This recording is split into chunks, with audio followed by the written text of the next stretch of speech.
Hey guys, so I'm going to do things a little bit differently in today's episode. I want to take a break from this political talk to talk about something super important and kind of dry, healthcare. It might not be something that you're thinking about if you're under 26. I know that I wasn't thinking about it while I was still on my parents' healthcare plan, but it is super important, and it's something that people are really passionate about right now. So I wanted to understand why. What is going on with this healthcare debate? Why is it so controversial, and why are people so upset about it? So I was so lucky to have Jerry McCullough. He so kindly gave up some of his time to talk to me about this super important topic. Firstly, I just want to thank you so much for taking the time to do this. No problem. Where did it start? There was nothing like health insurance in the 40s and 50s.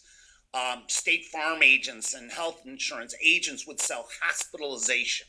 And all hospitalization was if you went into the hospital, the insurance company would pay for it. You didn't have terms like HMOs and PPOs and co-payments. Those all came later. So as we progressed through the years, everything got a little bit more complicated. We started to control costs through putting networks in place.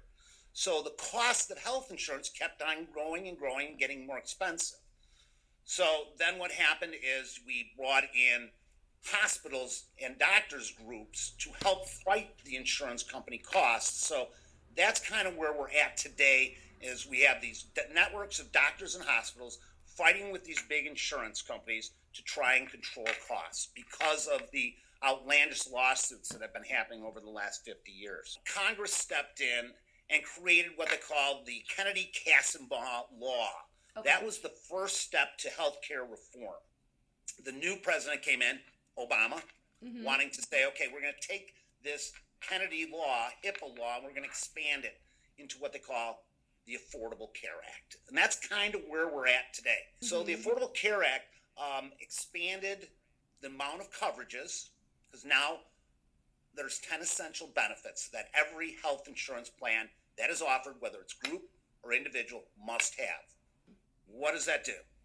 By having all these coverages, kind of included in your policy, it has even driven costs up further, because you're including all these services, which are important, but there's a cost to that. So the controversial aspect to it is that people in a higher income bracket that were paying less are now paying more to cover the costs of the rest.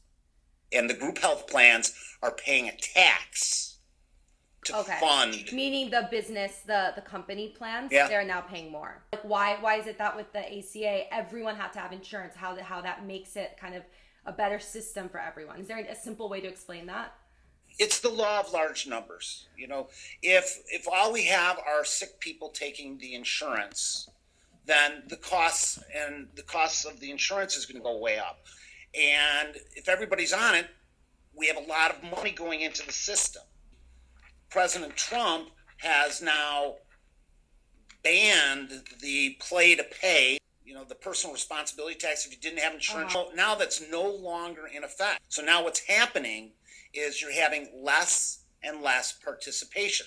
The younger, healthier people saying, I can't afford it. Even with a subsidy, I'm not willing to spend $100, $200 on health insurance.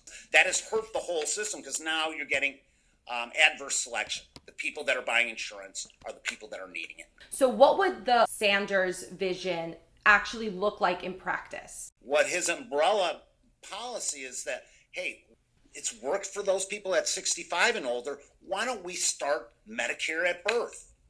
And that way, everything's covered through the federal government, except for a small part where you would pay as a consumer a small premium. Now, that sounds great, because I think insurance is a right. However, here's the rub. As you are working since you're 16 or so, and you are paying out of your own paycheck 7.5% for Social Security and Medicare. So you've accumulated a bank of a lot of money that has lasted, until you needed it for Medicare at 65. Now, if we do it at birth for everyone, that money, that pool that you've worked for all your life is not there because it's day one. So who would have to pick up that cost? Well, the American taxpayer. To build that bank, it would cost trillions and trillions of dollars to put Medicare for everyone.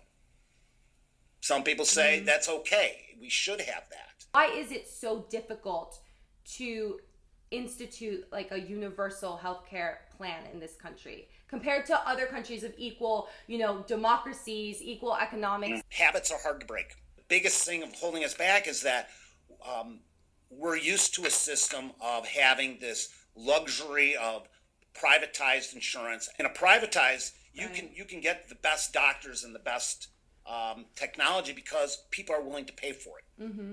What if we eliminated that profit, have a Medicare for all, have some type of nationalized health care? That might be the future of because the young people are now voting and they're for it. Be in control of your own health care. Be pragmatic. Ask questions of your doctor. Don't be afraid to say, how much does this cost? Or why do I need this? Or what is this charge? Shop your drug plans. Great. Well, seriously, thank you so much. You're very welcome. I really appreciate it. Really nice talking to you.